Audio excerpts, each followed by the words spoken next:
Idris Elba once slept in his car, nearly got deported, and today he's one of the most respected figures in entertainment. This isn't a talent story, it's a reinvention story, and it might change how you see your own potential.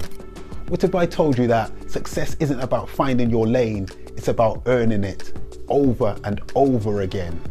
Hi, this is Vessi helping you to develop yourself and reach your potential. We admire mastery, we admire confidence, we admire people who seem unshakable in who they are. But what we don't often see is how many times they had to start again. Here's something science backs up. Research published in Harvard Business Review shows that people who repeatedly step into unfamiliar roles, even after achieving success, develop higher adaptability, long-term career resilience, and sustained motivation. In other words, growth doesn't come from comfort, it comes from reinvention. And a few people embody this truth better than Idris Elba.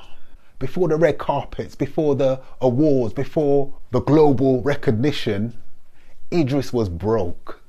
After moving from London to New York in the 1990s to pursue acting, he struggled so badly he lived out of his car for a period of time. He worked odd jobs, including factory work and tyre fitting, just to survive. At one point, he was nearly deported because his visa was about to expire. Imagine that moment. Talent, ambition, dreams, and nothing to show for it. Most people would have taken that as a sign to quit, but Idris didn't.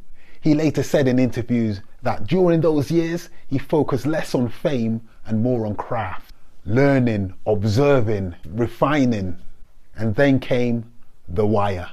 But here's the part people miss. Even after becoming a critically acclaimed actor, Idris Elba didn't stay in one box. He became a producer, a musician under the name of DJ Big Driss, a filmmaker, a director, a voice actor, a philanthropist working with the United Nations on agricultural and climate resilience in Africa. He didn't cling to one identity, he expanded it.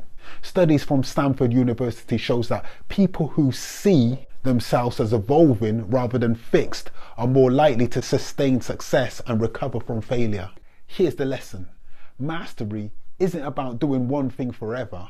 It's about committing fully, then being brave enough to evolve when it's time. Idris didn't abandon acting, he built on it. Just like you don't have to abandon who you are. You just have to ask, where am I being called to grow next? Ancient wisdom puts it like this. Do you see someone skilled in their work? They will stand before kings. Let that sink in. Skill isn't static, it's earned daily. So let me leave you with this. You're not behind, you're not lost, you're just in the middle of becoming. And reinvention isn't starting over, it's starting deeper. So tell me, what part of your life is asking for your next level? Drop it in the comments below. I'd love to hear how you're stepping into growth. And if this resonated with you, hit that like button, subscribe, and I'll see you next time on Tap In with Vessi.